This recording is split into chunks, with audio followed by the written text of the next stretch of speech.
முடிவில் தூவக்கம் காண என் கண்களும் பூரித்து போக என்னை கொண்டும் செய்வீரென்று ஒரு துவக்கத்தை என்னில் வைத்தீர்.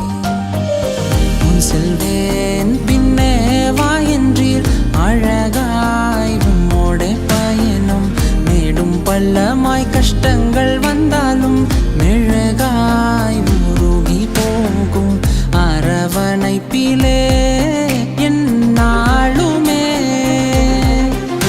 என் கோலையெல்லாம் துளிர்க்க செய்தீர். என்னையும் தெரிந்தீரே. என் மந்த நாவில் உம் நாவை வை